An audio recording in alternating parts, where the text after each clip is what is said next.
Check.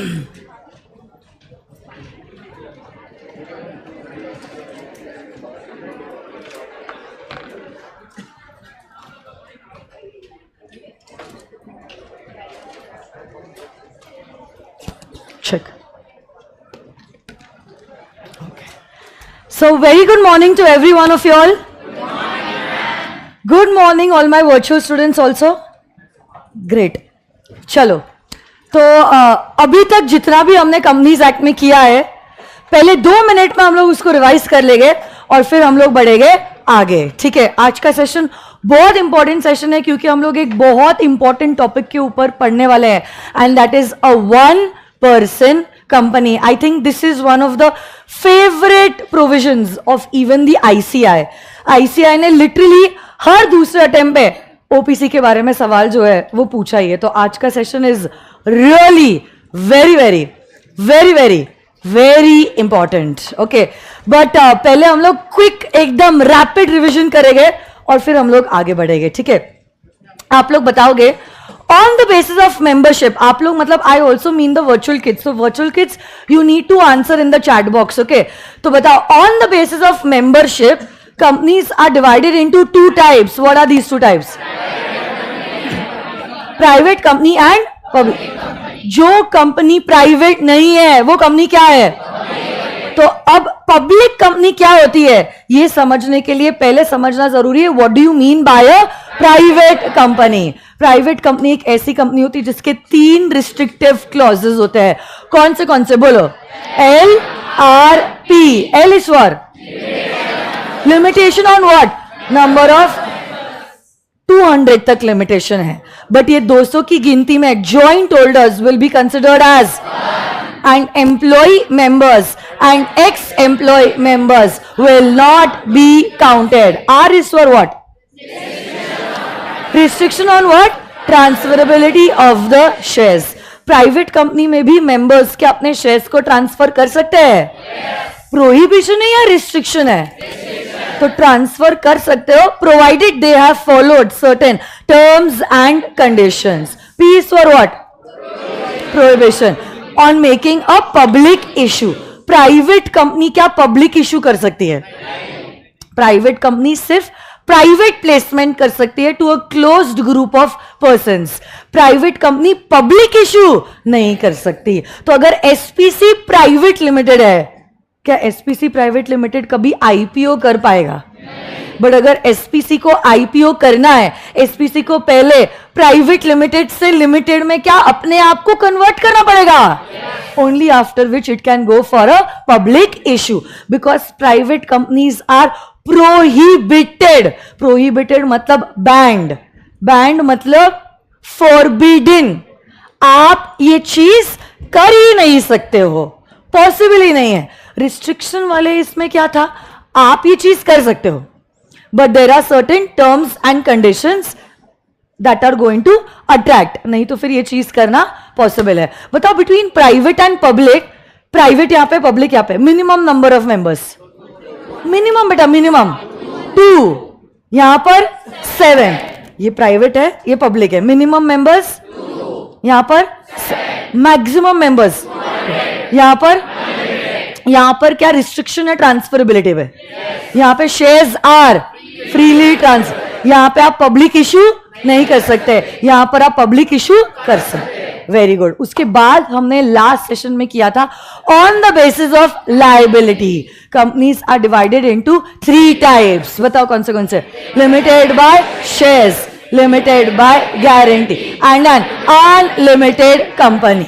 अगर आपकी company limited by shares है, the liability of the members is limited up to the extent of unpaid share capital. ये जो amount है ये आप क्या लाइफ टाइम में बुला सकते हो?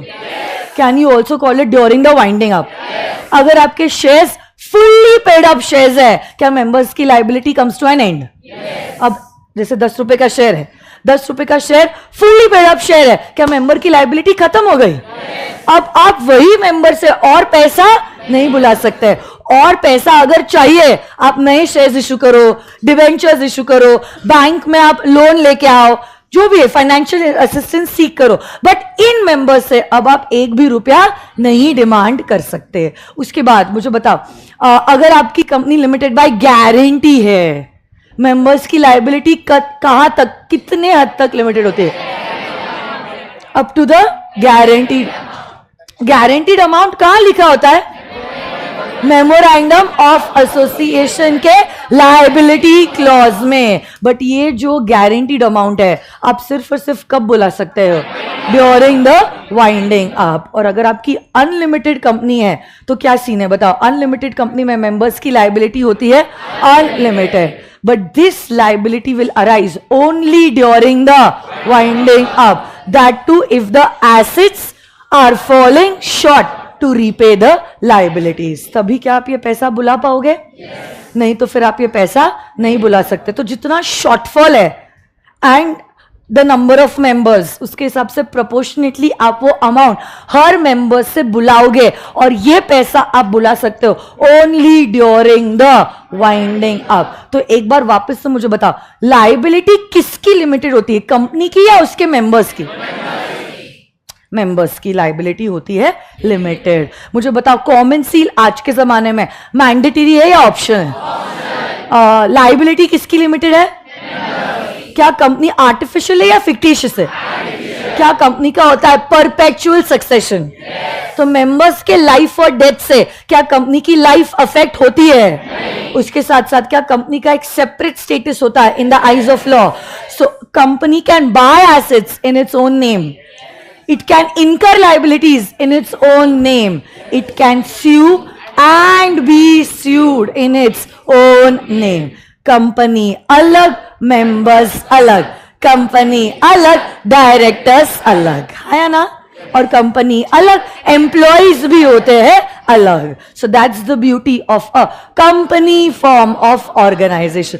और इसीलिए तो मेंबर के डेथ से, डायरेक्टर के डेथ, इंसॉल्वेंसी, इंसैनिटी से कंपनी के एग्जिस्टेंस पे असर नहीं होता है। धीरूभाई आए, धीरूभाई चले गए, बट कंपनी जैसी थी वैसी की वैसी है। इनफैक्ट जन्मों जन्मों तक, युगों युगों तक कंपनी का एग्जिस्टेंस चलता ही रहेगा। इसीलिए ये तीनों भी चीजें एक दूसरे से रिलेटेड है, artificial person, separate status and perpetual succession. अरे क्योंकि उसका सेपरेट स्टेटस है, उसका परपेचुअल सक्सेशन है। नहीं तो आप देखो ना, सोल प्रोप्राइटर के केस में सोल प्रोप्राइटर की डेथ हुई, सोल प्रोप्राइटरशिप भी गया। पार्टनरशिप एक्ट में भी आप पढ़ोगे, पार्टनर्स की अगर एक आधे पार्टनर की भी डेथ हो गई, कोई इंसेन हो गया, कोई इंसॉल्वेंट हो गया, by operation of law even the partnership has to be dissolved. But company के लिए ऐसा नहीं होता है, क्योंकि कंपनी अलग होती है और उसके मेंबर्स, डायरेक्टर्स अलग होते हैं। Yes no guys? यस। अब आ जाइए आपके टेक्स्ट बुक्स में, ये हमारा रीडिंग पेंडिंग था, ये रीडिंग हम लोग कर लेते हैं और हम लोग जाएंगे to the next important classification and that is of a one person company. Come on guys, let's check it out. हम क्या पेज पर है? पेज नंबर 6.9 पर है, पेज नंबर 6.9। आ जाइए।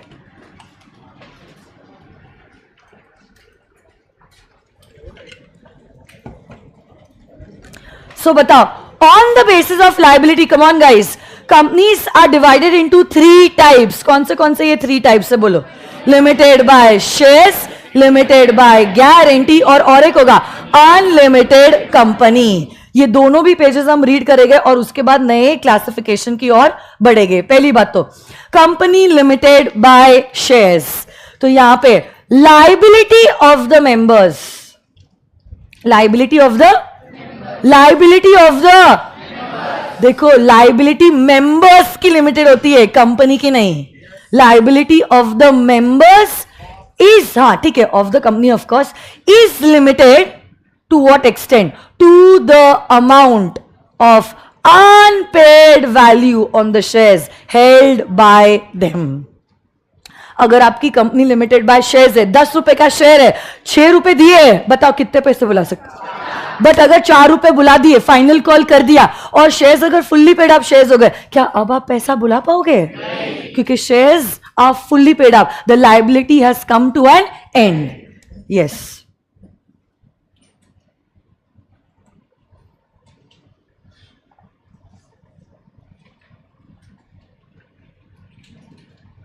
यहां पे वापस वही चीज दी हुई है कि कंपनी अलग है और शेयर होल्डर अलग है, जिसकी वजह से यहां पे दिया हुआ है कि share holder is the owner of the company. आप किसके मालिक हो? कंपनी के।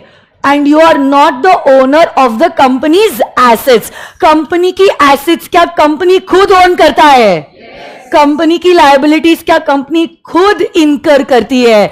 इसीलिए तो मकूरा के केस में देखा था ना, मकूरा ने इंश्योरेंस अपने नाम पे लिया था। It could not be held that the insurance is in the name of the company, क्योंकि मकूरा अलग है और उसने बनाई हुई कंपनी अलग है। हाँ या ना? तो भले ही मुकेश अंबानी रिलायंस के ऑलमोस्ट 50% शेयर्स होल्ड करते हैं, वो सिर्फ ये कह सकते हैं कि मैं रिलायंस के 50% शेयर्स का मालिक हूं। वो ये नहीं कह सकते कि ये जो एसेट है, ये ऑफिस, ये गाड़ियां, ये इसका आधा हिस्सा मैं ओन करता हूं। नहीं, ये सारी प्रॉपर्टी कौन ओन करता है? रिलायंस इंडस्ट्रीज लिमिटेड ओन करती है। रिलायंस इंडस्ट्रीज अलग, मुकेश अंबानी अलग। अरे हाँ या ना? बट ये पॉइंट एक्चुअली यहां पे इतना रेलेवेंट नहीं है। What is relevant is the first paragraph कि इस कंपनी में मेंबर्स की लायबिलिटी लिमिटेड होती है up to the extent of unpaid share capital. यहां पे वापस उसी चीज को रिपीट किया हुआ है।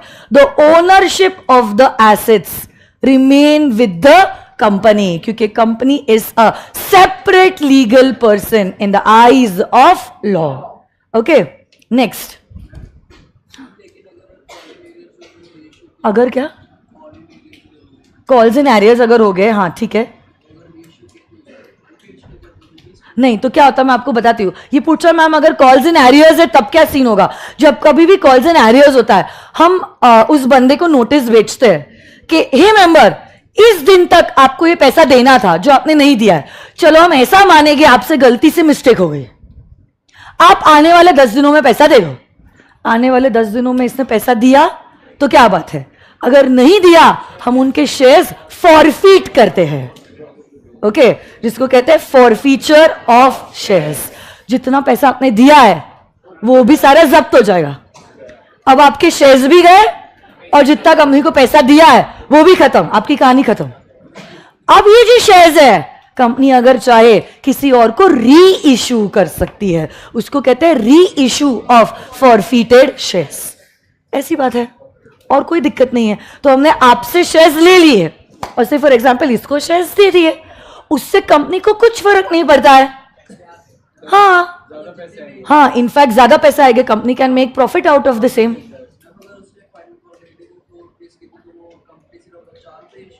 देखो 4 रुपए would be the minimum price, but company can issue it at a higher value. जैसे कि अगर इन्फोसिस के शेयर्स 800 रुपए पे ट्रेड हो रहे हैं, 4 रुपए आपने नहीं दिए, मैं 4 रुपए पे क्यों इशू करूं? उल्टा अगर मैं चाहूं 800 के बदले मैं 600 पे इशू कर दूं, या मैं 800 पे ही इशू करूं, जो भी बनेगा वो कंपनी का ही पैसा बनेगा। बट 4 से कम पे मैं इशू नहीं कर सकती। वो डिफरेंस जो है वुड बी द मिनिमम री issue price. I think you have it in accounts, so you learn it in accounts, don't worry. ये री issue of forfeited shares law wise आपको इंटर में पढ़ाया जाएगा। तो ये क्लासरूम से उस क्लासरूम तक का जो सफर है वो 6 महीने का है, तो आपको रुकना पड़ेगा थोड़ा सा। हाँ, एक एग्जाम अच्छा वैसे आप बोल रहे हो, मतलब कि आप उसकी काबिलियत पे शक कर रहे हो कि पता नहीं 6 महीने में क्लियर होगा या नहीं होगा। ठीक है, चलो कोई बात नहीं। हाँ तो बेटा भावनाओं को समझो, फिगर्स और नंबर्स पे मत अटको, फिगर्स पे, ठीक है। So what I meant is, जितना पैसा इससे आना बचा हुआ है ना, that would be the minimum issue price. बाकी आपको जितना प्रीमियम चार्ज करना है आप करो, मजे में रहो, ठीक है। अब आप 800 क्या, 1600 क्या, 1700 क्या, उस पर मत अटको आप, ठीक है। आ जाइए, a company limited by guarantee. यहां पे क्या होता है, देखो कोई भी कंपनी जहां पे liability of the members is limited by the memorandum to an amount that the members have undertaken to give only only in the event of winding up. ऐसी कंपनी को कहते हैं एज अ गारंटी कंपनी। यही सम कहां mention होता है? Guaranteed amount, liability clause of what? Memorandum of association. फिर यहां पे मैंने आपको उस वक्त लिखा के भी दिया था, लिमिटेड बाय शेयर्स और लिमिटेड बाय गारंटी, इन दोनों का कॉमन फीचर है। इन दोनों भी कंपनीज के केस में क्या मेंबर्स की लाइबिलिटी लिमिटेड होती है, और दोनों का अपना एक लीगल पर्सनैलिटी होता है in the eyes of law.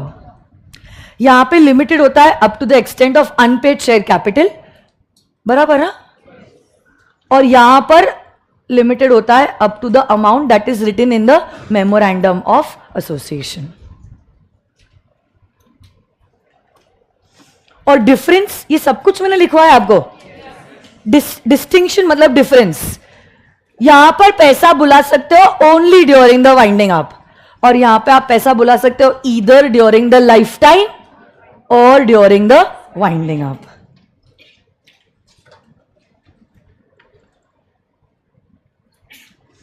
और एक last category is an unlimited company.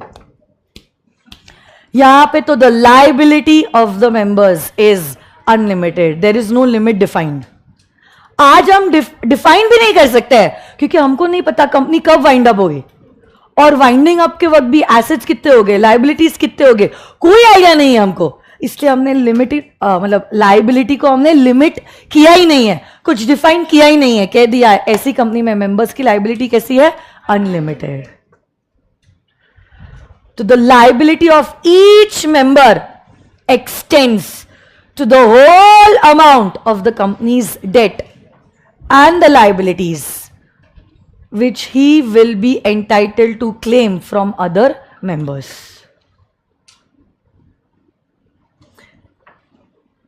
So the official liquidator समझता है ना? जब कभी भी कंपनी इंसॉल्वेंट होती है, कोर्ट लिक्विडेटर को अपॉइंट करता है, और यही लिक्विडेटर एसेट्स को बेचता है और लाइबिलिटीज को रीपे करता है। यही लिक्विडेटर क्या करेगा?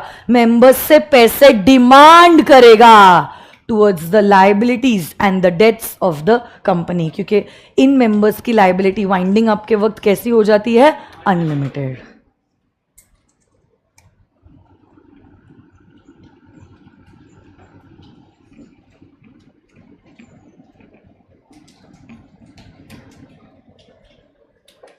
आई बात समझ में? ओके क्या हम शुरू कर सकते हैं 1% कंपनी का concept? Let's check it out. I think अगले ही पेज पे है 6.11 1% कंपनी।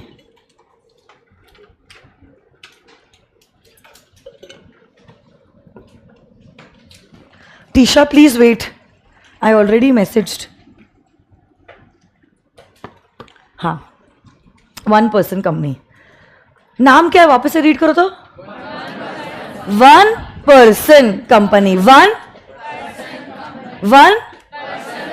आपके हिसाब से यहां पे कितने मेंबर्स होते हैं?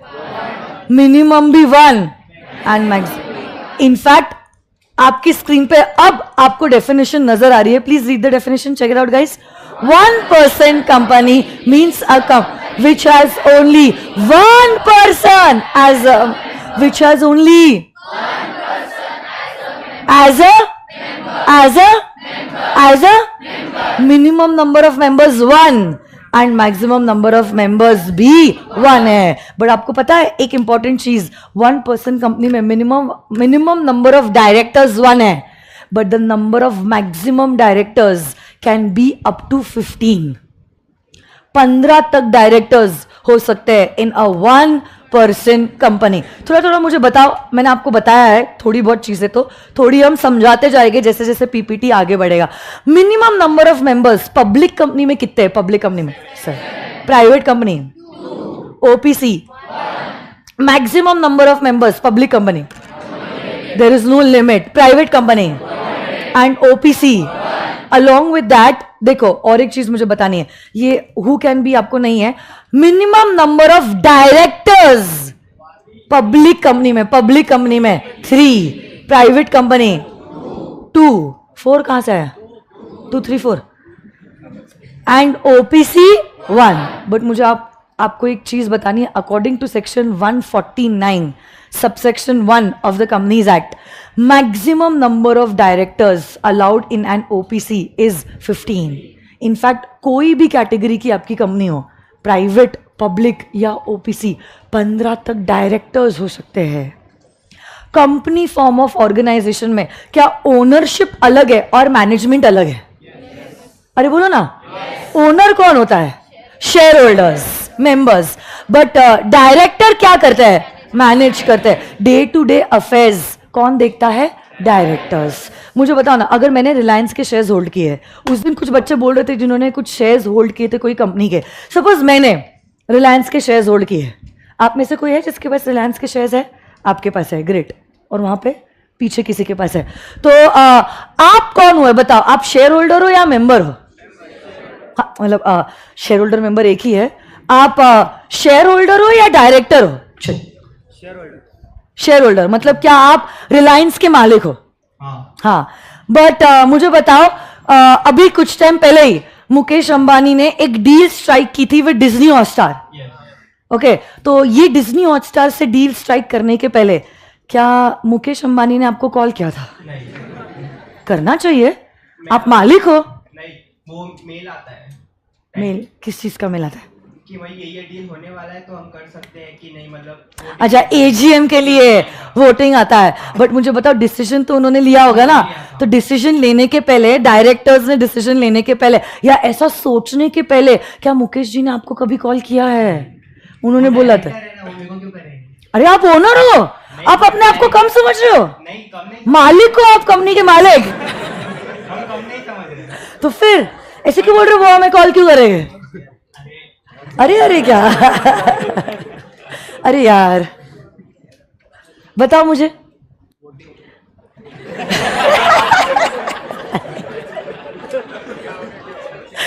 अलग है भाई तेरा सीन. खतरनाक. कहाँ से तू? महाराष्ट्र, धुले से. ओके ठीक है. चलो, क्या नाम है आपका? आदित्य गुंडिया. ठीक है, एक बार जोरदार तालियां आदित्य के लिए. देखो, मैं आपको एक चीज बताना चाहती हूँ. कंपनी फॉर्म ऑफ ऑर्गेनाइजेशन में क्या होता है, आपकी जो ओनरशिप होती है that is separated from the management. मतलब day to day activities Reliance में क्या चालू है, उसमें पार्टिसिपेट करने का अधिकार इसको, मुझे या आदित्य को नहीं है. We only have certain rights. जैसे आदित्य ने बताया ना, कभी कभार मैम मुझे रिलायंस का मेल आता है और मेल में लिखा जाता है आप मीटिंग में आओ, आप वोट करो. कुछ तो ऐसे भी डिसीजंस रिलायंस ले लेता है जहां पे आपका वोट भी कंसिडर नहीं होता है. कुछ डिसीजन में शेयर होल्डर्स का वोटिंग इन्वॉल्व होता है, बट कुछ डिसीजंस ऐसे होते हैं जिसमें शेयर होल्डर्स का स्ट्रैटेजीज, ऐसी कुछ स्ट्रैटेजीज के प्राइस क्या रखना है प्रोडक्ट का, बताओ मुझे. उसके लिए क्या आदित्य आपको पूछा जाता है? हमें भी नहीं पूछा जाता है. क्या बताया अब किस दर्द में हम. तो वही बात हो जाती है कि प्रोडक्ट क्या हम मैन्युफैक्चर करेंगे, क्या प्राइस होगा, क्या पैकिंग होगा, क्या लेबलिंग होगा, क्या मार्केटिंग होगा, कब IPO होगा, क्या इशू प्राइस होगा. ये चीजों के लिए मेंबर्स को पूछा नहीं जाता क्योंकि ownership is separated from the management.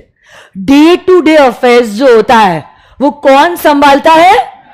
Directors, मतलब हमारे कंपनी के managers. Share holders do not have the right to participate in the day to day affairs. हमारा क्या राइट है फिर? बस इन्वेस्ट करो, मजे लो.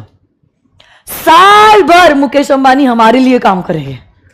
हाँ, हमने ही उनको अपॉइंट किया है as the manager of the company. और फिर साल भर काम करने के बाद जो प्रॉफिट होगा उसका कुछ हिस्सा जो है हमें किया जाएगा डिस्ट्रीब्यूट. इसको कहते हैं, प्रॉफिट के हिस्से को डिविडेंड. क्या कहते हैं? तो अब देखो, अगर ओनरशिप अलग है और मैनेजमेंट अलग है, से फॉर एग्जाम्पल मैंने एक OPC इनकॉर्पोरेट करी, Ankita Patnis classes OPC private limited. अब ओनर कौन होगा? Owner Ankita ma'am. Sole owner मतलब एक ही क्या मेंबर हो सकता है? मिनिमम भी एक और मैक्सिमम भी एक. अरे हाँ या ना? बट अब से फॉर एग्जाम्पल ये जो अंकिता पटनी क्लासेस है, इसकी ब्रांचेस पूरे इंडिया में खुल गई, 200 ब्रांचेस. अब मेरे को मैनेज करते नहीं आ रहा है, मैं मेंबर भी हूं, मैं डायरेक्टर भी हूं, ऐसे केस में अगर मैं चाहूं I can appoint multiple directors. कितने डायरेक्टर्स हो सकते हैं ओपीसी में? 15। ओपीसी में भी बच्चों को लगता है मिनिमम मेंबर्स मैक्सिमम मेंबर भी 1, मिनिमम डायरेक्टर मैक्सिमम डायरेक्टर भी 1। It's wrong, it's a wrong conception. Okay, 1 is the limit for the sole member. Director की लिमिट है मिनिमम 1 और मैक्सिमम भी 1। हाँ sorry 15। I was checking your concentration. और यही sole member को अपॉइंट करना होता है एक nominee. Who is a nominee? A nominee is a person who will take the position of the sole member in case the sole member dies और he becomes insolvent और he becomes insane. तब उस case में nominee जो है वो कौन बन जाएगा? Sole member. बट अब यही सोल मेंबर और नॉमिनी बनने का है एक एलिजिबिलिटी क्राइटेरिया। ओके, एक काम करो, आप आपके नोटबुक्स में आ जाइए। तो कुछ बच्चे थे ना जिनका वो एक प्रीवियस पेज खाली था नोटबुक पे। नहीं, आपका प्रीवियस पेज खाली था क्या? हाँ, यस, ऐसी बुक चाहिए थी मेरे को। देखो अभी राइट नाउ आपने आपके चार्ट ऐसे बनाई है, खत्म भी हो गया आपका पेज। अब कुछ बच्चों का प्रीवियस पेज आपने छोड़ा था, क्योंकि ये 1% कंपनी को मेरे को एक पूरा पेज लगने वाला है। तो आप क्या कर सकते हो, उस पेज पे आ सकते हो। जो बच्चों का शुरू ही हुआ था डबल शीट ऑफ पेपर पे, आप लोग और एक डबल शीट ऑफ पेपर खाली रख दो, क्योंकि वो चार्ट यहाँ पे भी कंप्लीट मतलब कैरी फॉरवर्ड होगा। Holding, subsidiary, associate, not for profit, government company, Nidhi companies, बहुत कुछ है, डोरमेंट कंपनीज। और उसके बाद आप क्या कर सकते हो, और एक नई पेज पे आ सकते हो और वहां पे आप फ्रेश पेज पे 1% कंपनी का दे सकते हो हेडिंग। आई बात समझ में? सुनो, योगिता आई है क्या? उसको बोलना कंपनीज एक्ट के फर्स्ट 20 पेजेस यूट्यूब के चैट बॉक्स पे लिंक डालना वर्चुअल बच्चों के लिए।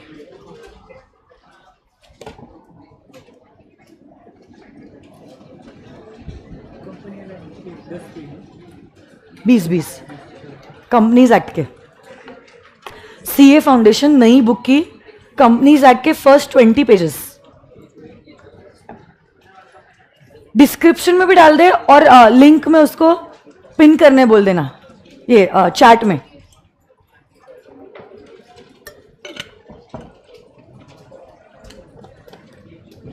हेडिंग दो ना, 1% company.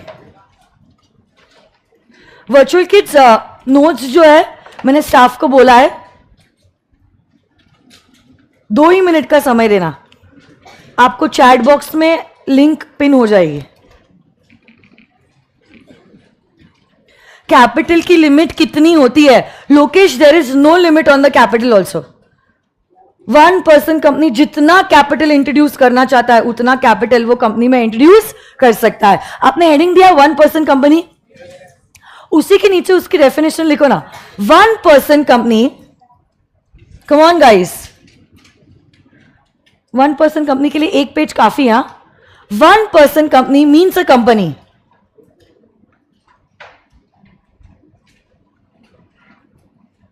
1% company means a company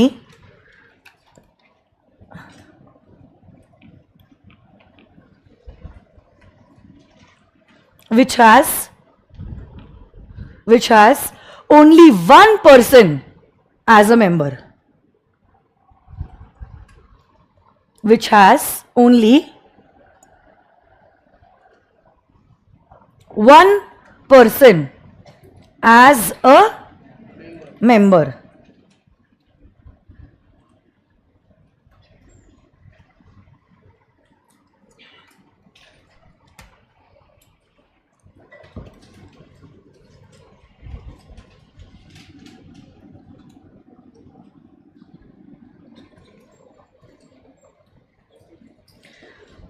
Which has only one person as a member.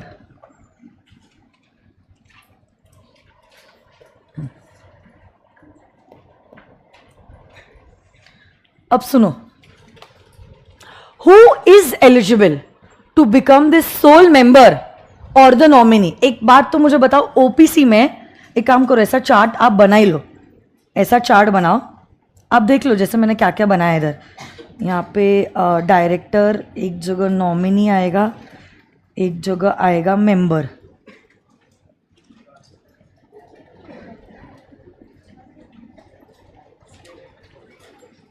एक जगह आएगा मेंबर, डायरेक्टर और नॉमिनी। ये ओपीसी के लिए हम देख रहे हैं।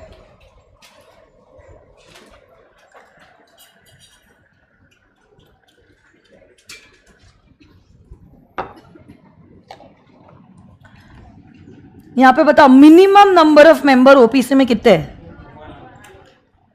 Maximum, minimum director, maximum director, minimum nominee और मैक्सिमम नॉमिनी।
ओके, इतना लिख लिया आप लोगों ने?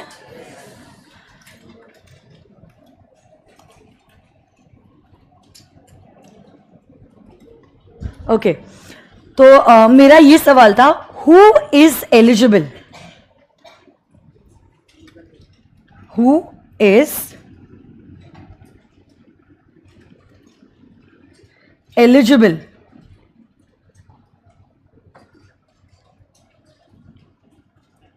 to be the sole member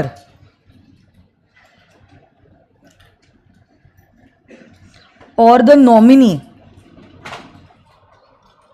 of a one person company? सुनो ना मेरी बात, अगर आपको ओपीसी इनकॉर्पोरेट करना है या आपको किसी ओपीसी का सोल मेंबर नहीं तो नॉमिनी अगर बनना है, तो क्या होगा वो एलिजिबिलिटी क्राइटेरिया? सबसे पहली बात तो only a natural person can become either the sole member और the nominee of an OPC, only a natural person. तो artificial persons can not incorporate one person companies. तो एसपीसी प्राइवेट लिमिटेड क्या OPC incorporate कर पाएगा? नहीं। But SP या AP अपने नाम पे क्या ओपीसी इनकॉर्पोरेट कर सकते हैं? Only a natural person. Second point कहता है this natural person should also be an Indian citizen.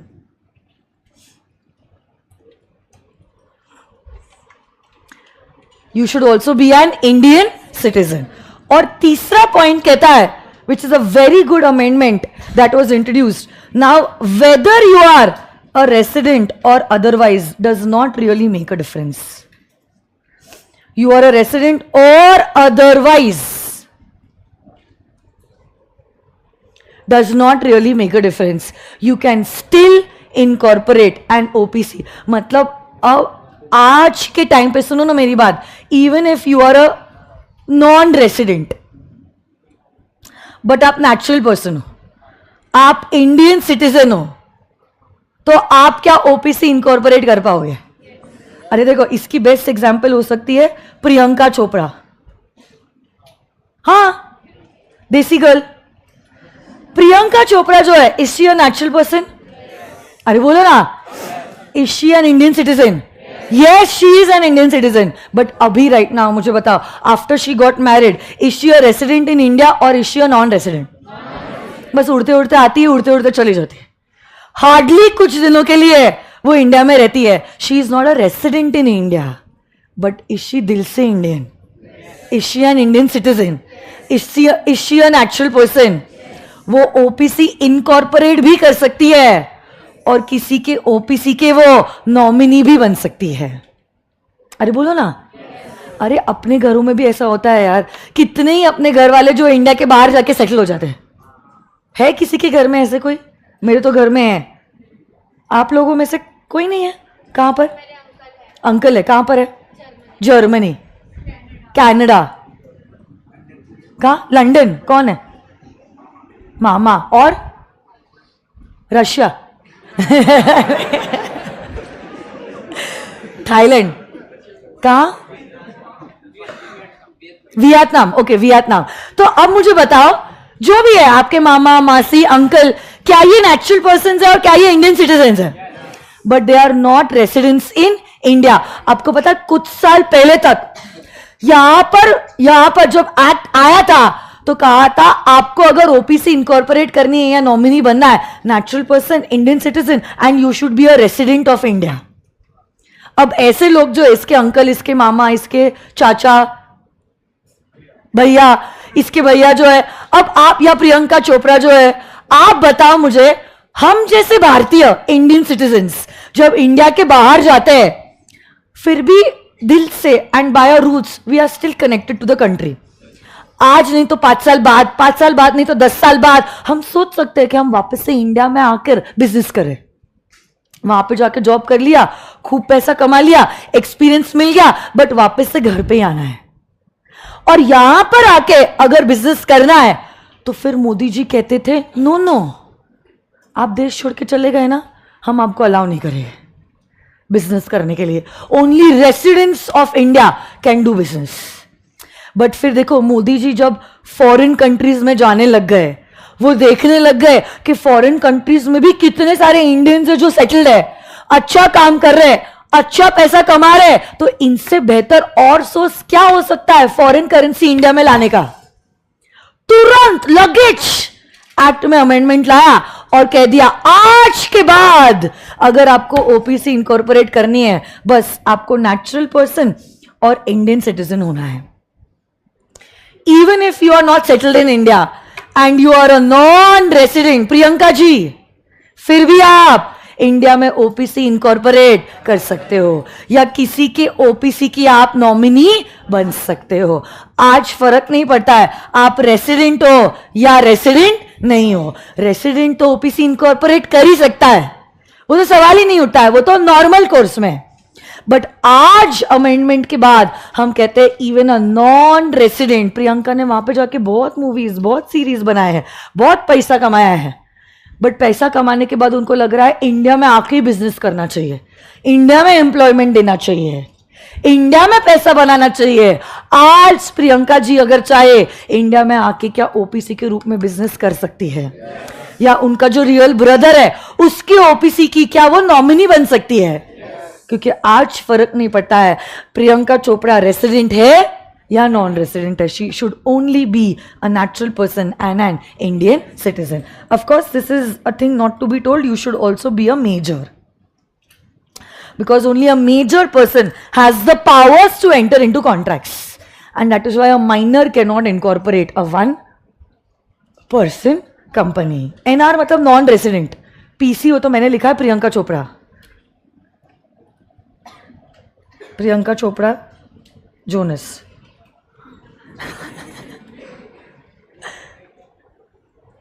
आई बात समझ में कि नहीं आई बात समझ में? पक्का 100%. तो बता, who is eligible to be the sole member और the nominee? Natural person, Indian citizen, resident of India otherwise and you should be a major. देखो, आज प्रियंका ने अपने भाई को नॉमिनी की तरह अपॉइंट किया है, बट अगर प्रियंका चाहे, क्या किसी और को भी नॉमिनी की तरह अपॉइंट कर सकते हैं? अपनी मम्मी को? अरे बोलो ना, आप जब चाहे आप नॉमिनी को चेंज कर सकते हो. इनफैक्ट नॉमिनी भी अपना कंसेंट विड्रॉ कर सकता है और कह सकता है मुझे तेरे ओपीसी में नॉमिनी नहीं बनना है, तो किसी और को अपॉइंट कर. ओके, तो ये कोई जबरदस्ती नहीं है. आप जिसको चाहे नॉमिनी की तरह अपॉइंट कर सकते हो और जब चाहे आप नॉमिनी को बदल सकते हो और नॉमिनी खुद भी अपना कंसेंट जो है वो विड्रॉ कर सकता है. ओके, इतना लिखो तो फिर आगे धीरे धीरे करके हम समझ. लिख लिया? बेस्ट है, बेस्ट. इतना मजा आ रहा है ना आप लोगों को पढ़ाने में, क्या बताए.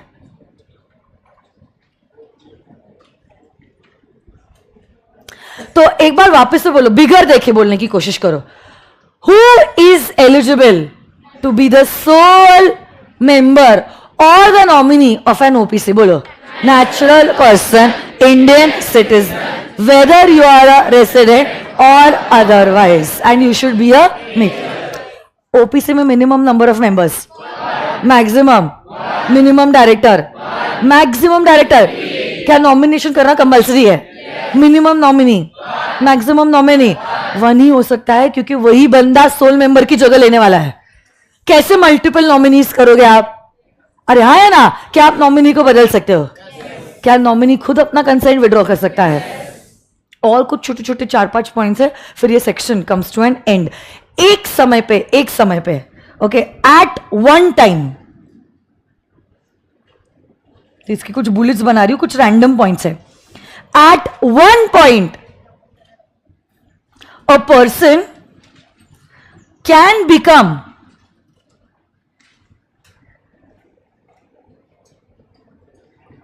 member in one OPC plus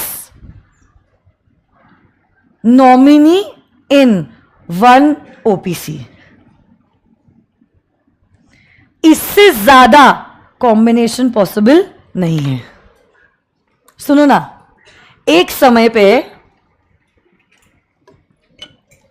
पे आप एक जगह के सोल मेंबर हो सकते हो और दूसरे जगह के आप हो सकते हो नॉमिनी. तो अगर प्रियंका चोपड़ा का खुद का ओपीसी है, वो वहां की सोल मेंबर है, ज्यादा से ज्यादा वो अपने भाई की ओपीसी की नॉमिनी बन सकती है.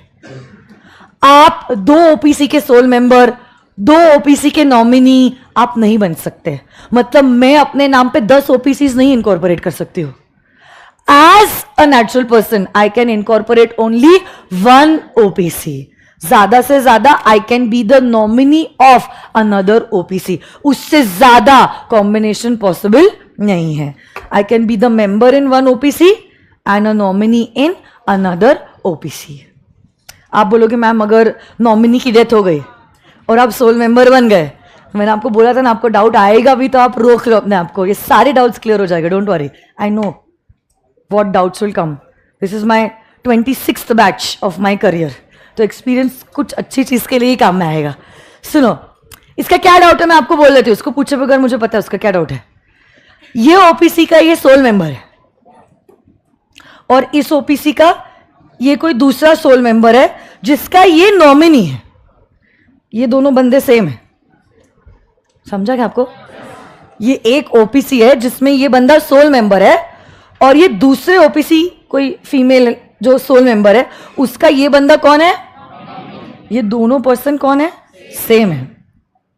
क्या हुआ मैं आपको बताती हूं. अनफॉर्चुनेटली कुछ हादसा हुआ और इसकी डेथ हो गई. अच्छा, ओम शांति. जैसे इसकी डेथ हुई bye operation of law automatically क्या ये बंदा यहां का भी बन जाएगा सोल मेंबर. तो डेथ यहां पे लिखती हूं मैं. यहां पे अगर डेथ हो गई ऑटोमेटिकली ये बंदा कौन बन जाएगा? यहां का सोल मेंबर. अब देखो इससे हो गया क्या गया. वो अपने तो ओपीसी का सोल मेंबर है और जो ओपीसी में वो नॉमिनी था उस ओपीसी का भी ये बंदा क्या बन गया? Sole member. मतलब ये चीज तो कॉन्ट्रवीन हो गई. आप तो 2 ओपीसी के सोल मेंबर बन गए. बट बताओ मुझे, क्या ये कांड आपने जानबूझ के किया था? नहीं। ये पर्सन का बर्थ और डेथ आपके हाथों में थोड़ी ना है, ऐसा कुछ प्लान नहीं हुआ था. This just happened because this person passed away, and by operation of law, because you were the nominee, you became the sole member. अब लॉ मेकर कहता है ऐसा कुछ अगर हादसा हुआ, जो भी है, डेथ हुआ, इंसेन हो गया, इंसॉल्वेंट हो गया, या सिर्फ फॉर एग्जाम्पल एक्सीडेंट हो गया, कोमा वोमा में चले गया. अभी कोमा मतलब आप समझते हो, चांसेस एकदम नेग्लिजिबल है कि बंदा रिवाइव करेगा. अब ऐसे केस में क्योंकि अब वो मेंटली इनस्टेबल हो गया, बाय ऑपरेशन ऑफ लॉ आप क्या बन गए? Sole member. अब आप दो ओपीसी के सोल मेंबर हो. हाँ, तो अब क्या होगा? लॉ मेकर कहता है ऐसी कुछ चीज होगी तो हम आपकी बात को समझते हैं. आपको डिसाइड करना है इन 180 डेज, डिसाइड इन 180 डेज कि आपको कौन से ओपीसी में सोल मेंबर की तरह कंटिन्यू करना है, और दूसरे वाले ओपीसी में अब आप आपकी पोजीशन गिव अप कर दो और किसी और को बना दो वहां का सोल मेंबर. तो 180 दिनों में से आपने डिसाइड किया कि आपको इसी ओपीसी का सोल मेंबर की तरह कंटिन्यू करना है. तो ये वाली जो ओपीसी में आप सोल मेंबर बन गए ना, इसके सारे शेयर्स आप किसी और को ट्रांसफर कर दो, और तब फिर ये बंदा जो है क्या बन जाएगा? उस ओपीसी का सोल मेंबर. हाँ, ज्यादा से ज्यादा आप क्या कर सकते हो? इस सोल मेंबर को रिक्वेस्ट कर सकते हो, देख मैंने तेरे को सोल मेंबर बनाया है ना, तू मुझे नॉमिनी की तरह अपॉइंट कर दे. उससे ज्यादा और कुछ नहीं हो सकता है. तो डेथ है, इंसॉल्वेंसी है, इंसैनिटी है, हमने आपको 180 दिनों का समय दिया है टू डिसाइड कि कौन से ओपीसी में आपको सोल मेंबर की तरह कंटिन्यू करना है. अब ये पूछेगा मैम 180 दिन हो गए फिर भी वो कंटिन्यू कर रहा है, इधर भी सोल मेंबर की तरह, उधर भी सोल मेंबर की तरह. तो अब आप देखोगे, जब आप रीडिंग करोगे, सेक्शन के ही नीचे देयर इज पनिशमेंट, कि अगर आपने ऊपर वाले प्रोविजंस को कॉन्ट्रवीन किया है, कितना मिनिमम फाइन, कितना मैक्सिमम फाइन, और अगर जेल है तो मिनिमम कितना, मैक्सिमम कितना. तो फिर आपको सजा भुगतनी पड़ेगी. कांड किया है ना, तो रेडी हो जाओ सजा भुगतने के लिए. या तो इज्जत में 180 दिनों में डिसाइड करो where you want to continue as a sole member. So decide in 180 days. क्या डिसाइड करना है? That where you want to continue as a OPC नहीं, soul member. Where you want to continue as a soul member. ये क्या लिखा है? मैंने कुछ समझ में आ रहा है क्या आप लोगों को? तो फिर आप लिखो, अच्छे से लिखो आप. At one time a person can be a member in one OPC and a nominee in another OPC. ये सब मैं अच्छे से लिखा, तो ऐसा ऐसा का सब गिचड़ी गिचड़ी मत लिखो आप. ये सब इरेज करूं क्या मैं? नहीं क्या? अच्छे से लिखवाती हूं मैं.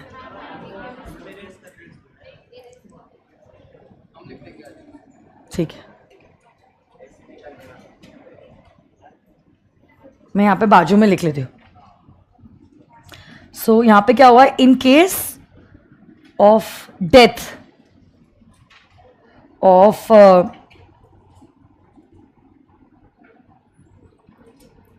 the other soul member. Other sole member मतलब कौन सा वाला?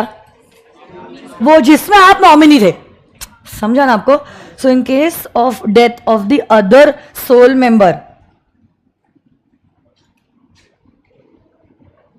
Nominee will become sole member. और उसके बाद आप लिख सकते हो after which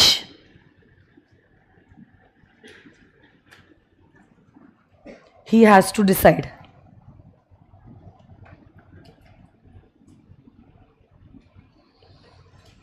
after which he has to decide in 180 days where he wants to continue, where he wants to continue as a sole member.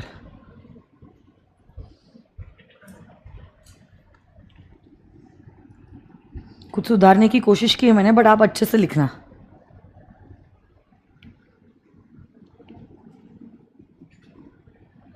This concept is really very, very, very, very, very important.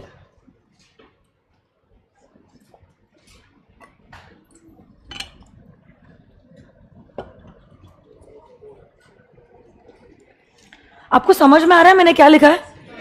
मैं I'll just read it out one more time.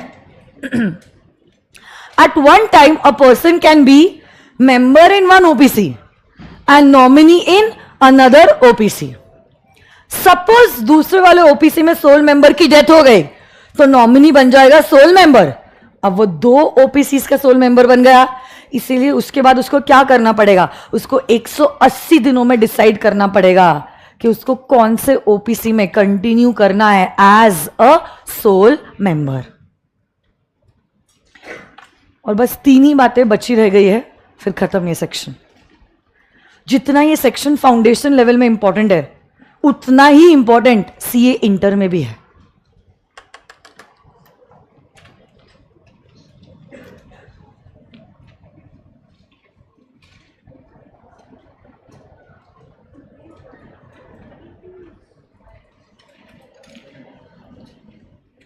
Done हो गया ना लिखकर? Okay. एक तो है OPC जो है,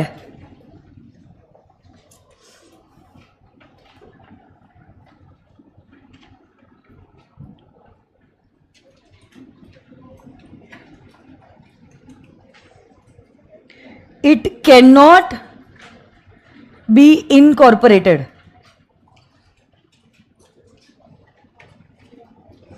or cannot get converted into a not for profit organization. Section 8 company.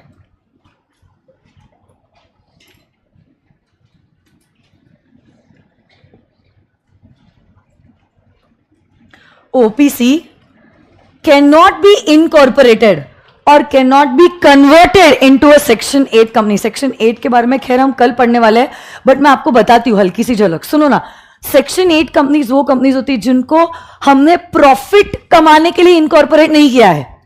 हमने इनको इनकॉर्पोरेट किया है for the promotion of art, science, commerce, literature, education, sports. ये हमारा इंटेंशन है. प्रॉफिट कमाना हमारा इंटेंशन नहीं है. सोशल सर्विसेज देना ये हमारा इंटेंशन है behind a section 8 company.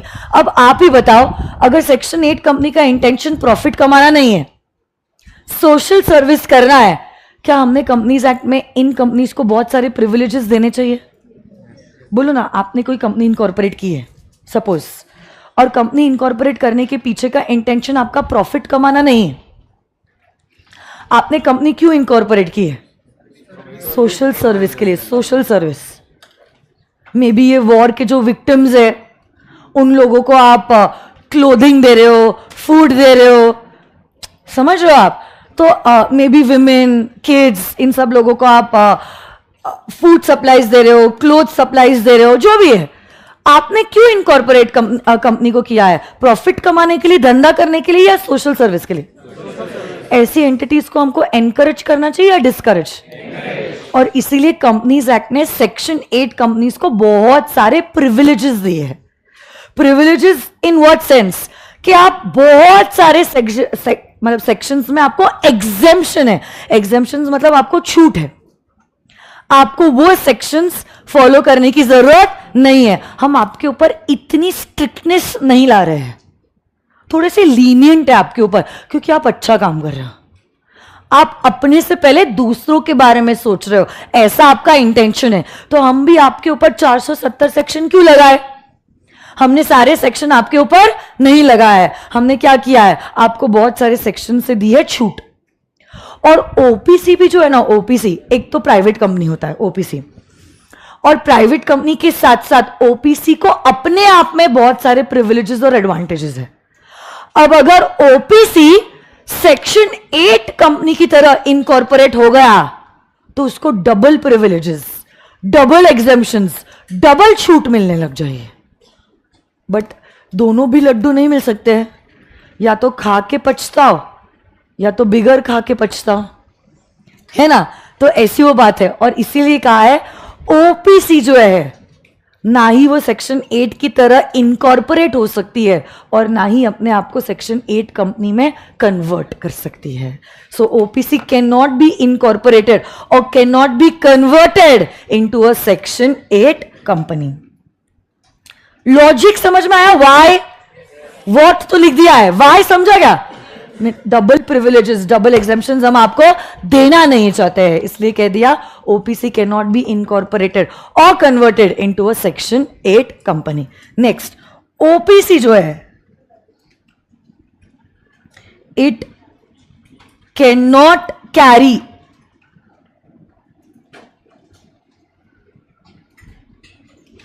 OPC can not carry non-banking financial activities.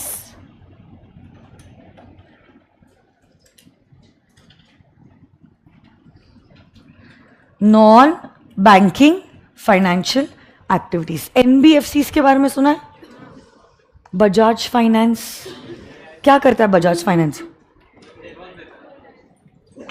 छोटी छोटी चीजों के लिए लोन देता है। मोबाइल खरीदना है, लोन ले लो। लैपटॉप खरीदना है, लोन ले लो। टैब खरीदना है, लोन ले लो। टीवी खरीदना है, लोन ले लो। हाँ, एसी खरीदना है, लोन ले लो, गर्मी का मौसम है। Micro finance, but it's not a bank. Bajaj finance it's not a bank. जैसे अपनी आईसीआईसीआई बैंक है, एचडीएफसी बैंक है, बैंक ऑफ बड़ौदा है, वैसा बजाज फाइनेंस बैंक नहीं है। But it is doing what a banker does, पैसे लेना, पैसे देना। सुनो ना, मैं बहुत, आप लोग छोड़ दो, लिखना छोड़ दो, आप सुनो, ये बहुत इंपॉर्टेंट कॉन्सेप्ट्स है, बाद में फिर आपका बेसिक्स कोई और क्लियर नहीं करेगा। सुनो, एक बात बताओ मुझे, बचपन में जब गर्मी की छुट्टी होती थी, हम हमारे मामा जी के घर पे रहने जाते थे, मम्मी के साथ जाते थे आप लोग। तो अब से फॉर एग्जाम्पल मामा जी जो है उनका बड़ा बंगलो है और बंगले के आगे बड़ा एक वेरेंडा है, खुली जगह है, जहां पे आप अगर चाहो आप पार्टी करो, छोटी मोटी 50-60 लोगों की पार्टी हो जाएगी। गाड़ी बाहर, अगर गाड़ी पार्क करनी है, सारी गाड़ियां उधर पार्क हो जाएगी। गाड़ियों को अगर बाहर रख दिया, हर शाम को हम लोग वहां पे क्रिकेट खेलते थे, ठीक है। अब आप गाड़ी चलाना सीख रहे हो सपोज, तो आप मामा जी की सोसाइटी में गाड़ी चलाना सीख रहे हो। गाड़ी चलाते चलाते से फॉर एग्जाम्पल ब्रेक के बदले एक्सीलेटर पे पैर दब गए, ठोक दी गाड़ी, मामा के वो कंपाउंड वॉल से बस हो गई, बैंड बज गई। आप बताओ इससे दिक्कत किसको होगी? मामा को और मम्मी को। बट इसके अलावा किसी और को कोई दिक्कत होगी? क्यों नहीं होगी? अरे आपकी गाड़ी, आपके मामा, आपकी सेटिंग, समझ लो आप, इस हरकत से किसी और को नुकसान नहीं हो रहा। बट आप बताओ यही चीज अगर आप रोड पे कर रहे हो, सिग्नल फॉलो नहीं कर रहे, स्लोप पे गाड़ी रुक जा रही, गाड़ी आगे के बदले पीछे जा रही, 10 गाड़ी को ठोक दिए, क्या जनता को फर्क पड़ेगा? क्यों पड़ेगा? जनता आ गई ना, आपकी हरकत की वजह से क्या पब्लिक को तकलीफ हो रही है? अरे बोलो ना, एक सिंपल फंडा है, एसपीसी प्राइवेट लिमिटेड, एसपी और एपी ने पैसा डाला है, हमारी कंपनी, हमारे पैसे, हम चाहे तो बढ़ाए, हम चाहे तो डुबाए, इससे आपको फर्क है? अरे हमारा मर्जी, हमारा पैसा, हमको जो करना हम करेंगे। अरे बोलो ना। बट बताओ अगर एसपीसी का आईपीओ आ गया और हमने आपको बोला 10 रुपए दो, कंपनी के मालिक बन जाओ, 10 रुपए दो, कंपनी के मालिक बन जाओ, ऐसे करके धीरे धीरे थोड़ा थोड़ा थोड़ा थोड़ा थोड़ा पैसा ऐसे बहुत लोगों से लिया और अब हम लोग बिजनेस कर रहे हैं। अब बताओ क्या आपको फर्क पड़ेगा? पैसा बढ़ रहा है या पैसा डूब रहा है? क्यों? अरे पैसा आपका है ना, जब तक पैसा हमारा था आपको कुछ फर्क नहीं पड़ता है। आप बोलोगे मैम जो करना है करो, हमको कुछ फर्क नहीं पड़ता है।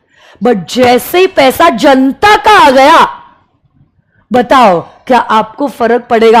आपके पैसों को हम बढ़ा रहे हैं या आपके पैसे को हम डुबा रहे हैं? पड़ेगा या नहीं? और इसीलिए बताओ प्राइवेट कंपनीज को ज्यादा रूल्स एंड रेगुलेशंस अट्रैक्ट करते हैं, सॉरी पब्लिक कंपनीज को, और प्राइवेट कंपनीज को उससे कम रूल्स और रेगुलेशंस एप्लीकेबल है, क्योंकि प्राइवेट कंपनी में अपना अपना पैसा है, अपने अपने लोग हैं, जनता को इससे कुछ खास फर्क नहीं पड़ता। बट जहां जनता इन्वॉल्व हो जाती है फिर सरकार भी इन्वॉल्व हो जाता है, क्योंकि देखो कल जाके कंपनी डूबेगी ना, लोग उनके मैनेजमेंट को बाद में पहले बोलेंगे सरकार क्या कर रहा था, बिजी था इलेक्शन में इलेक्शन के कैंपेन में, सॉरी। तो वो बात हो जाती है ना, हम सरकार को दोषी ठहराने लग जाते हैं because of these stupid people, okay, who have no sense. तो अब देखो आप खुद लॉजिकली बताओ, इसलिए देखो ट्रैफिक लाइट्स, लाइसेंस का चक्कर, ये सारी चीजें, डोंट ड्रिंक एंड ड्राइव, ये सारे चक्कर कहां एप्लीकेबल होते हैं? पब्लिक रोड पे या सोसाइटी के रोड पे? सोसाइटी के रोड में कभी ट्रैफिक सिग्नल देखा है? सोसाइटी में कोई नहीं पूछता लाइसेंस है या नहीं। 16 साल का 14 साल का बच्चा भी गाड़ी चलाना सीख रहा है सोसाइटी में। हाँ, ऐसा होता है क्योंकि वहां पे अपने अपने लोग हैं, लोग समझ जाते हैं आज नेबर का 14 साल का बच्चा है, कल तुम्हारा होगा तो कहने की बात है, बट भावनाओं को समझो। बट रास्ते पे ये बात नहीं समझेगा। रास्ते पे किसी आपने सीनियर सिटीजन को ठोक दिया गाड़ी चलाते चलाते, भाई वो क्यों समझेगा कि आप गाड़ी चलाना सीख रहे हो? तो ऑटोमेटिकली रूल्स रेगुलेशंस जहां जनता इन्वॉल्व होती है बढ़ जाते हैं, और जहां इन्वॉल्व नहीं होती है वहां ऑटोमेटिकली कम हो जाते हैं। वैसे ही non banking financial companies are doing what bankers do, पैसे लेना पैसे देना। वो पैसों से खेल रहे हैं, अपने भी पैसों से नहीं, जनता के पैसों से खेल रहे हैं। आप बताओ, अगर ये लोग जनता के पैसों से खेल रहे हैं, आप क्या चाहते हो? ये सेम लॉजिक अप्लाई करके बताओ, इनको ज्यादा रूल्स एप्लीकेबल हो या कम रूल्स? ज्यादा। अब ओपीसी ऑलरेडी एक तो प्राइवेट कंपनी है, और प्राइवेट में भी वो ओपीसी है। प्राइवेट को ऑलरेडी पब्लिक से कम सेक्शंस अट्रैक्ट होते हैं, और उसमें ओपीसी को और कम सेक्शंस अट्रैक्ट होते हैं। तो इसीलिए कहा है OPC can not carry non banking financial activities. अगर आपको जनता के पैसों से खेलना है, you get yourself incorporated into a normal private company और into a public company. You can not do it as a one person company. और एक लास्ट पॉइंट है जो कहता है OPC can not invest in other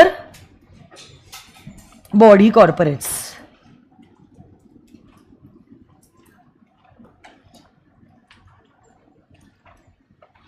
आपको logic समझ में आया? Don't mug up things, please understand.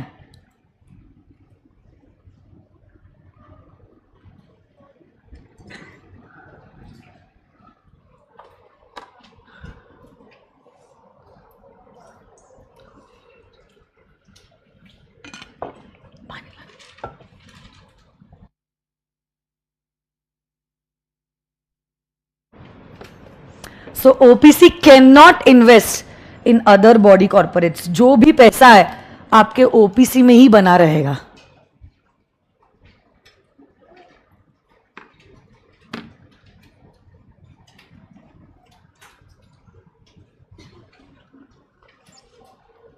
And yes, that's about a one person company. आ जाते हो टेक्स्ट बुक्स पे, देखते हैं। चलो, क्या जो हमने सीखा है वही एक्ट में लिखा है?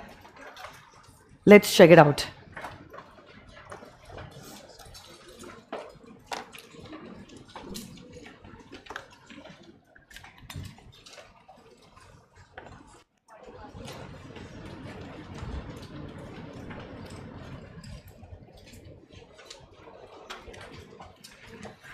1% company.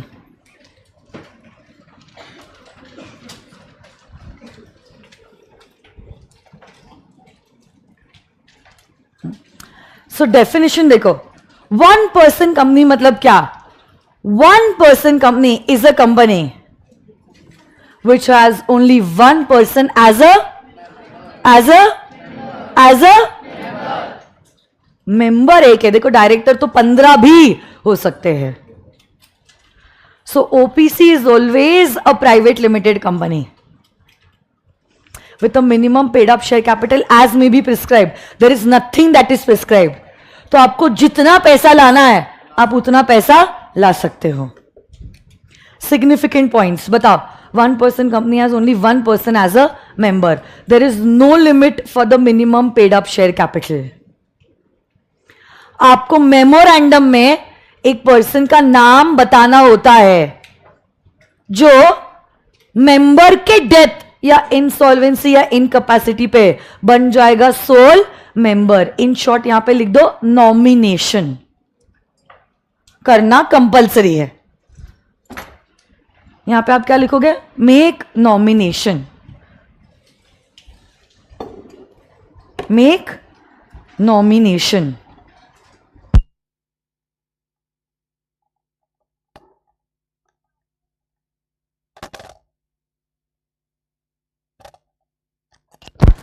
जब आप नॉमिनी को अपॉइंट करते हो आप उसका रिटन कंसेंट भी लेते हो. So the other person whose name is given in the memorandum shall also give his prior written consent. क्योंकि ये बंदे की position is of high responsibility, इसलिए उनका रिटन कंसेंट भी लेना जरूरी है.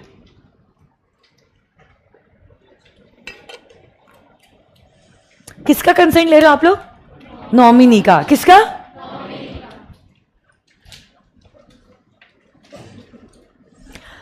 अगर नॉमिनी चाहे क्या अपना कंसेंट विड्रॉ भी कर सकता है. अगर सोल मेंबर चाहे क्या नॉमिनी को चेंज कर सकता है?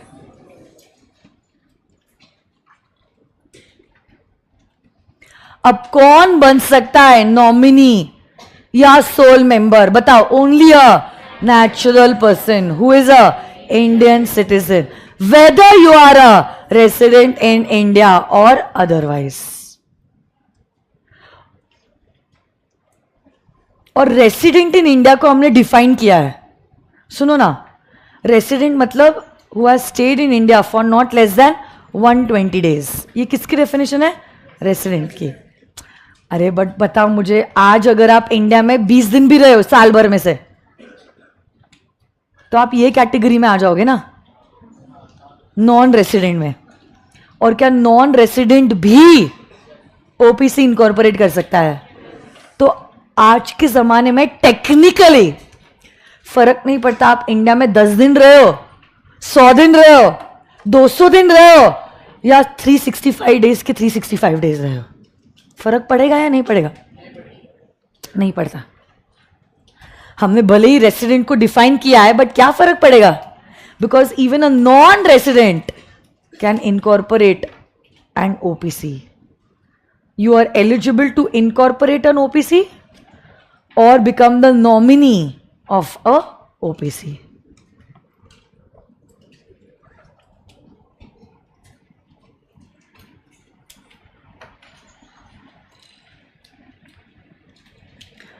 No person shall be eligible to incorporate more than one OPC or become the nominee in more than one OPC. तो एक समय पे ज्यादा से ज्यादा क्या हो सकता है? एक जगह के सोल मेंबर और दूसरी जगह के नॉमिनी. क्या माइनर सोल मेंबर या नॉमिनी बन सकता है? तो ना ही आप मेंबर बन सकते हो ना ही आप नॉमिनी बन सकते हो. ओपीसी क्या सेक्शन 8 कंपनी की तरह इनकॉर्पोरेट या कन्वर्ट हो सकता है? नहीं हो सकता. ओपीसी क्या non banking financial investment activities carry out कर सकता है?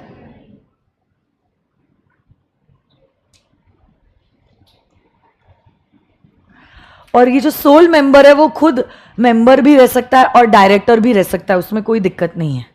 ही प्ले 2 रोल्स. जैसे मुकेश अंबानी डायरेक्टर भी है और मेंबर भी है, कोई फर्क नहीं पड़ता है. हो गया. 1 पर्सन कंपनी. सवाल पूछो, फटफट जवाब दोगे.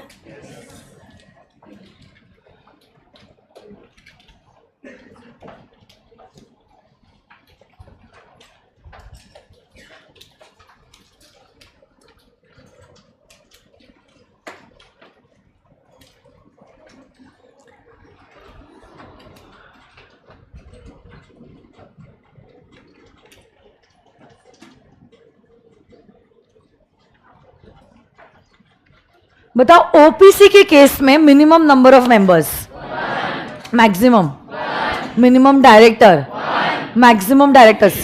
क्या नॉमिनेशन करना कंपलसरी है?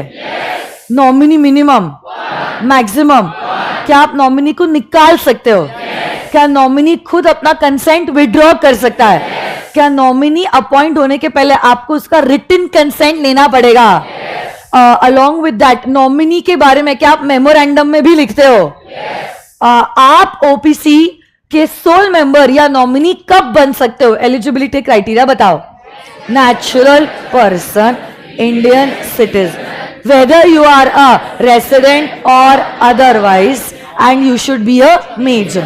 क्या ओपीसी सेक्शन 8 कंपनी बन सकता है? कन्वर्ट हो सकता है? क्या OPC non banking financial activities कर सकता है? क्या ओपीसी दूसरे बॉडी कॉर्पोरेट्स में इन्वेस्ट कर सकता है?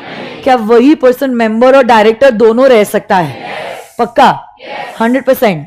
Very good. तो देखो, अब सिखाने के हिसाब से अभी मैं आपको कुछ नहीं सिखा रही हूं, बट मैं आपको आज बताने वाली हूं एक बहुत इंपॉर्टेंट चीज, और वो है एग्जामिनेशन में सवाल कैसे पूछे जाते हैं और आपको उनके जवाब कैसे देने हैं. क्योंकि कल से अब हम लोग क्या करने वाले हैं, कुछ कुछ क्वेश्चन आंसर्स भी सॉल्व करने वाले हैं. कॉन्सेप्ट हुआ उसका क्वेश्चन, कॉन्सेप्ट हुआ उसका क्वेश्चन, क्योंकि अब हफ्ता भर हो गया है, अभी कोई लाड नहीं, कोई प्यार नहीं. ठीक है? क्वेश्चन बैंक है आपके पास? कोई बात नहीं, मैं आपको बता दूं. आज क्वेश्चन नहीं करेंगे, एटलीस्ट आंसर्स कैसे लिखने हैं, क्वेश्चंस कैसे पूछे जाते हैं, उसकी ब्रीफिंग तो दे दो ना. फिर कल से आप क्वेश्चन बैंक लेके आना. So you are suppose to carry only 2 books. एक ये मेन बुक है और दूसरी क्वेश्चन बैंक है. आपको दूसरी वाली मेन बुक भी लाने की जरूरत नहीं है, चार्ट बुक भी अभी लाने की जरूरत नहीं है. जैसे जैसे चैप्टर कंप्लीट होगा, रिविजन जब हम लेंगे, हम चार्ट बुक से करते जाएंगे. अभी करंटली सब बुक्स लाने की जरूरत नहीं है. एक ही वॉल्यूम 1 भी होगी और एक आपकी चार्ट बुक क्वेश्चन बैंक होगी. That's it. सुन लो आप, बाद में आप लिखते बैठना. ठीक है? देखो, एग्जामिनेशन में जो क्वेश्चंस पूछे जाते हैं ये बहुत इंपॉर्टेंट है, आपके बहुत काम की बात है ये एग्जाम क्वेश्चंस. आपको एग्जामिनेशन में 2 तरीके से सवाल पूछे जाते हैं. एक होता है डायरेक्ट थियोरी क्वेश्चन, एकदम direct theory question.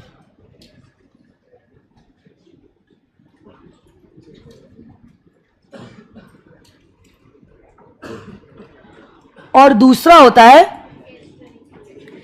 Case study based question.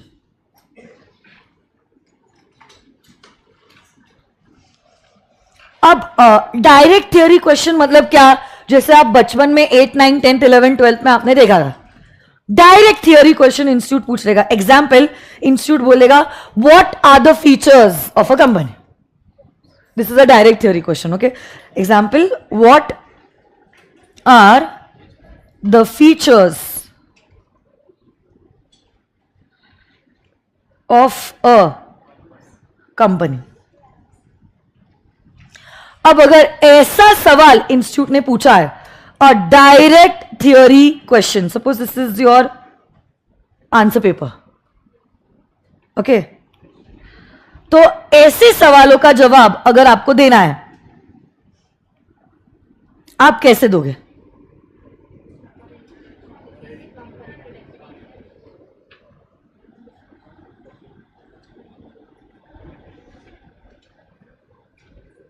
ठीक है?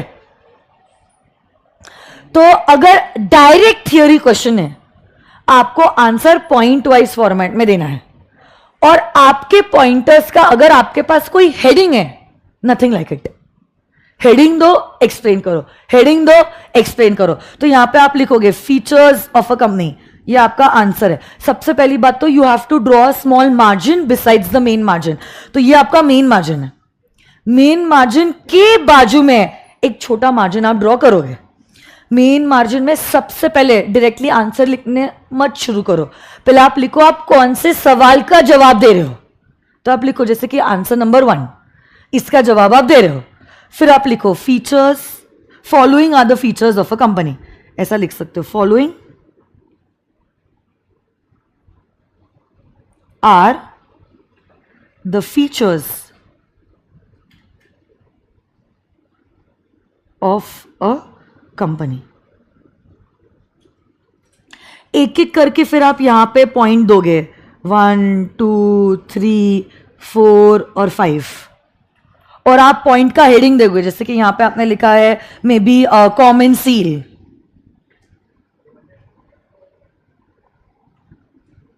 और यहां पे आप उसका एक्सप्लेनेशन दे रहे हो। फिर जो भी लिमिटेड लायबिलिटी, मतलब मैंने हेडिंग दिया और मैंने उसका एक्सप्लेनेशन दिया। ऐसे करके सारे पॉइंट्स के लिए मैं heading explanation, heading explanation, heading explanation. This is the pattern to write down the answer of any direct theory question. अब ये क्या होता है, ये नई चीज आपके लिए, अ case study based question. What is a case study based question? सुनो, इंस्टीट्यूट आपको एक केस देगा, और केस देने के बाद वो आपको बोलेगा कि अगर ऐसी सिचुएशन है आप बताओ इसमें क्या होना चाहिए, या डायरेक्टर ने ऐसा एक्शन लिया है, क्या ये एक्शन टेनेबल है कि नहीं है, क्या ये सही है या क्या ये गलत है, अगर सही है तो कौन सही है, गलत है तो कौन गलत है, ऐसा सवाल पूछता है। मैं आपको एग्जाम्पल देती हूँ, जैसे कि इंस्टीट्यूट ने सवाल आपको पूछा, XYZ is a private limited company which has 5 members, सारे members they went on a trip to Manali. Unfortunately, the car meets with an accident and all the members die. Will the company will also have to get dissolved? वही तो बात है ना, but yes या no में आप जवाब नहीं दे सकते। आपका मैथ्स और इकोनॉमिक्स जैसा पेपर नहीं है, एक सवाल 4 गोले, सही गोला लग गया तो बिंगो, नहीं तो टिंगो, 4 महीने बाद वापस अटेम्प्ट दे दो। आपका केस ऐसा सवाल पूछ लिया, चलो 3 मार्क के लिए पूछ लिया, यस बोल के नो बोल के थोड़ी ना 3 मार्क मिलेंगे। Yes no, don't know, can't say, लगा दो सही गोला, जय माता दी। अब देखो, सपोज दिस इज आंसर 2, नहीं बट आप यहां पे फीचर्स नहीं लिखोगे, फीचर्स आप लिखोगे that will become like a theory question का आंसर। तो ऐसे सवालों का जवाब देते हो, सबसे पहली बात तो सुनो मेरी बात, आपको लिखना होता है in the first point the provisions of law. क्या लिख रहे हो आप? What is provision of law? यहां पे कौन से एक्ट का कौन सा प्रोविजन अट्रैक्ट होने वाला है वो आपको एग्जामिनर को बता रहा है। मतलब आपका आंसर सीधी बात से शुरू हो जाएगा, नो बकवास, directly just hit the bullseye. जो कॉन्सेप्ट है, कॉन्सेप्ट इज किंग, वो कॉन्सेप्ट जिसके ऊपर इंस्टीट्यूट सवाल बनाया है, वो कॉन्सेप्ट आपको बताना है इंस्टीट्यूट को कि मुझे आता है ये जवाब। तो इसमें आपके हिसाब से आप क्या दोगे कॉन्सेप्ट वाइज आंसर में? हाँ, एज पर कंपनीज एक्ट 2013, हाँ बस। उसके बाद आप एक तो परपेचुअल सक्सेशन के बारे में लिखोगे, सेपरेट लीगल एंटिटी के बारे में लिखोगे, और आर्टिफिशियल पर्सन के बारे में लिखोगे। कॉमन सील और लिमिटेड लाइबिलिटी के बारे में लिखने की जरूरत नहीं। किसके बारे में लिखोगे? Artificial person and perpetual succession. तो आप बताओगे परपेचुअल सक्सेशन ये होता है, ऐसा ऐसा होता है, मेंबर की डेथ हो भी गई तो कंपनी डिसॉल्व करने की जरूरत नहीं है। सेपरेट स्टेटस में आप बताओगे कंपनी का स्टेटस अलग होता है मेंबर के स्टेटस से। हाँ, तो उसकी वजह से मेंबर आ भी गए या चले भी गए, कंपनी का अपना आइडेंटिटी वैसा का वैसा ही रहता है। फिर आर्टिफिशियल पर्सन में बताओगे company is an entity created by law and it can only B dissolve by law. तो जो प्रोविजन क्रक्स जो आपका है वो आपका पहला पॉइंट रहेगा। एक पॉइंट हो सकते हैं, 2 हो सकते हैं, 3 भी हो सकते हैं, बैक टू बैक आप एक के नीचे एक, मतलब अगर आपको और सिस्टमैटिकली आंसर लिखना है, पहले पॉइंट में आप लिख सकते हो according to the companies act a company has a perpetual succession के बारे में एक्सप्लेन करोगे। ऑल्सो सेकंड पॉइंट आप लिखोगे a company is an artificial person created by law which can only B dissolve by law. तीसरे point में आप separate status के बारे में बताओगे। तो आपने प्रोविजन को 3 पॉइंट्स में डिवाइड कर दिया, 1 2 3। देखो ये मैं आपको फ्लो बता रही हूं, फ्लो ऑफ द आंसर। ये मैं आपको क्या बता रही हूं, कुछ आंसर्स में प्रोविजन 4-5 पॉइंट्स का भी हो सकता है, कुछ में 1-2 का भी हो सकता है। यहां पे 3 प्रोविजन है जो अट्रैक्ट हो रहे हैं। तो depending upon what the question is, provision 1 liner, 2 liner, 10 liner भी हो सकता है। Sometimes big sections are there, जैसे पार्टनरशिप एक्ट का सेक्शन नंबर 30 माइनर से related, it's a very big section, बहुत बड़ा सेक्शन है। हो सकता है 6-7 सेंटेंसेस आपका चले जाए। तो ये फ्लो है। पहले वाले फ्लो में आप क्या लिखते हो, प्रोविजंस, कानून ने क्या कहा है वो आप पहले इसमें लिखते हो। सेकंड वाले पॉइंट में जैसा ही आपका प्रोविजन हो गया, आप क्या करोगे, इसी प्रोविजन को अप्लाई करोगे in the given question. So this is basically application of the provision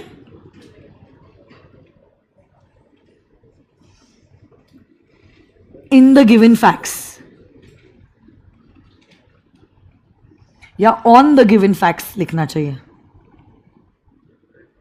This is application of the provision on the given facts। आपने पहले लिख दिया perpetual succession, artificial person, separate legal status.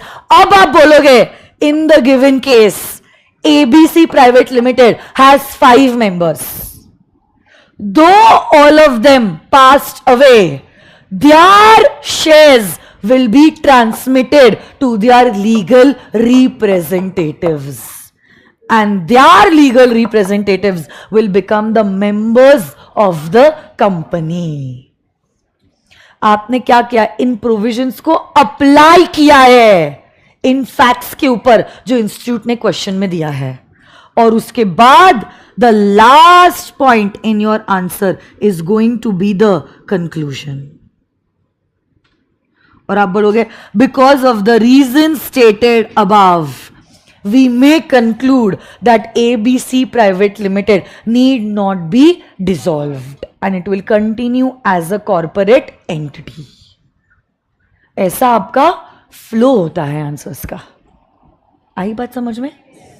आप अगर चाहते हो ऐसा हेडिंग दे सकते हो आपके आंसर्स में, प्रोविजन, एप्लीकेशन, कंक्लूजन, बट अगर आपने नहीं भी दिया ना तो भी चलेगा। What is important is this flow. बहुत बार इंस्टीट्यूट अगर आपके 8-10 क्वेश्चन के आंसर्स रीड कर लेता है और आपके आंसर्स बहुत बढ़िया है, आगे आंसर्स के लिए तो वो प्रोविजन और कंक्लूजन ही फटफट पड़ेगा और आपको मार्क्स देते जाएगा। तो हमारा इंटेंशन क्या है, एग्जामिनर की जिंदगी को आसान बनाना।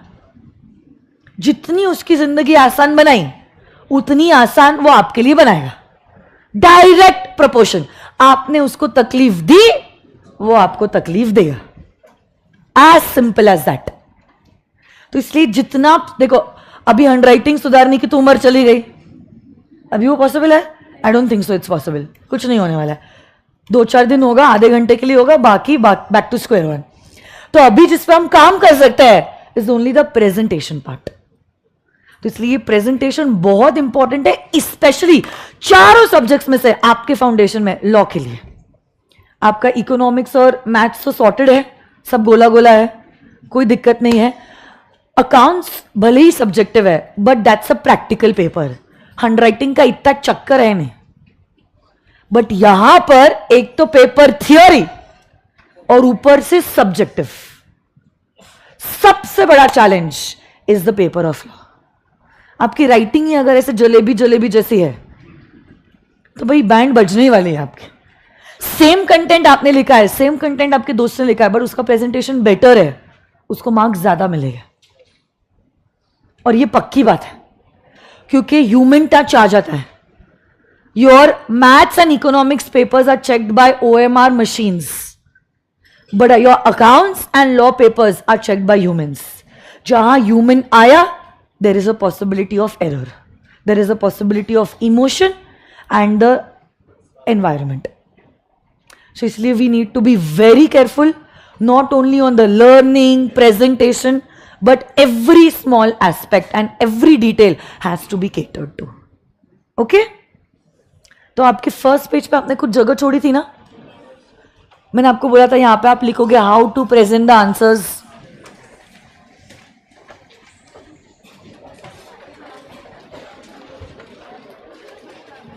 तो आप डायरेक्टली ऐसे ही लिख सकते हो, जैसे ये आपने लिख दिया, pattern to write the answers for a direct theory question. Pattern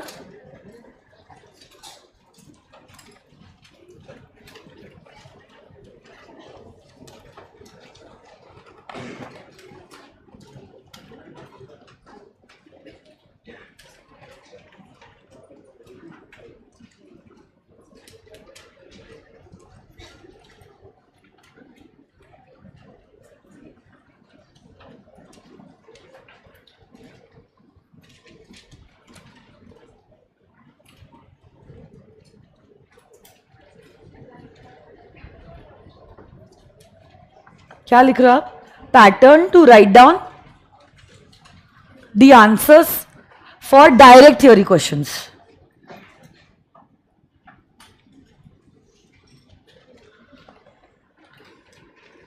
pattern. Virtual kids आप लोगों को भी लिखना है, केस स्टडी कितने मार्क्स के लिए आएगा? It can depend 3 marks, 4 marks, sometimes even 5 marks. ठीक है, डायरेक्ट थ्योरी क्वेश्चन भी 3, 4, 5, sometimes 6 marks also. Pattern to write down the answer for a direct theory question. ये लिख लिया आप लोगों ने?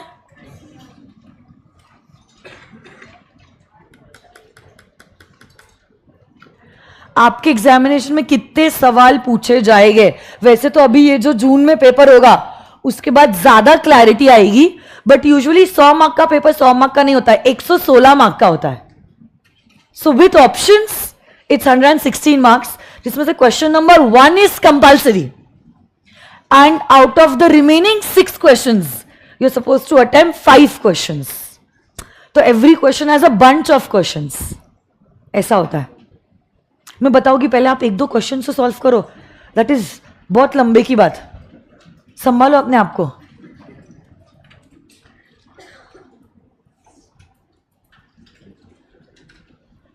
कान्हा, अगर आपने सुना नहीं है कि केस स्टडी बेस्ड के लिए कैसा आंसर लिखना है, आप क्या कर सकते हो, थोड़ा सा रिवाइंड कर सकते हो और वापस सुन सकते हो।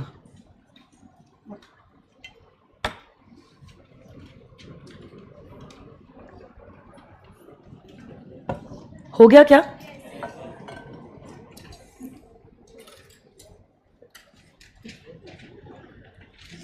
और यहां पर क्या लिख रहे हो आप?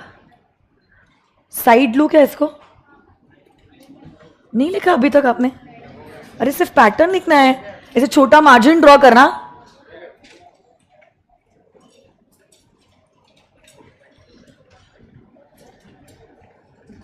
यहां पे लिखो आप,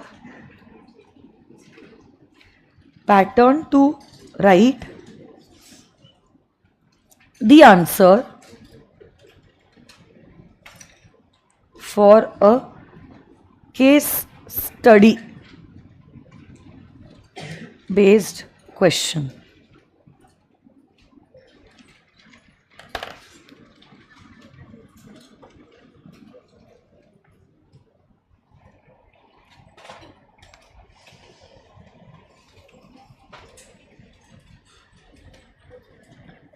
mostly I will be taking class tomorrow, but कल कौन सी क्लासेस होगी I don't know, I need to check, because Reddy sir ने आपको कुछ क्लैरिटी नहीं दी है ना. यूजुअली कैसा पैटर्न होता है, only the first weekend is of, इसके बाद आपको कोई वीकेंड ऑफ नहीं होगा. मतलब weekend in the sense Saturdays you will have class, Sundays would be a holiday. And में ऐसा भी हो सकता है कि संडे के दिन भी क्लास होगी. So you should be mentally prepared for it. आपने जो रास्ता चुना है वो केक वॉक नहीं है. जब तक जीवन है तब तक संघर्ष है. हाँ चलेगा. आ गया क्या? लिख लो फिर, कोई दिक्कत नहीं है. लिखो, वो इंपॉर्टेंट है.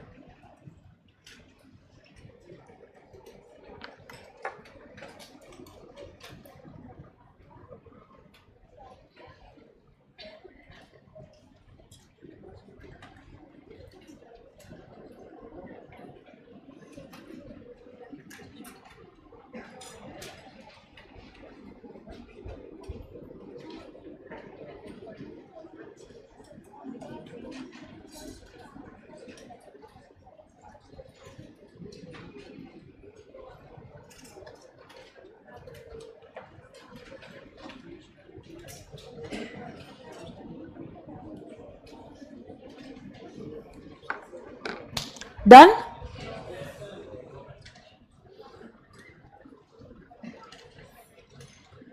तो कल क्लास होगी या नहीं होगी, एक बार मैं बाकी फैकल्टीज से फिर भी बात कर लेती हूँ.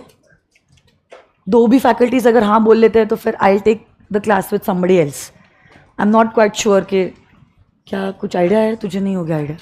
मैं बात कर लेती हूँ, आपको ग्रुप पे मैसेज आ जाएगा. ठीक है. मैं चाहती हूँ मैं क्लास लूँ, बट सिर्फ मेरी क्लास के लिए तो आप नहीं आओगे. कितने प्यारे बच्चे. एक ही दिल है, कितनी बार आप ले लोगे.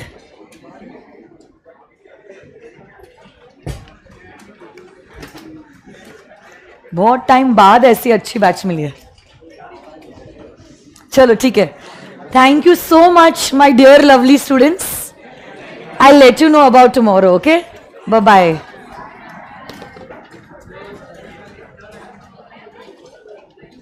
बोलना.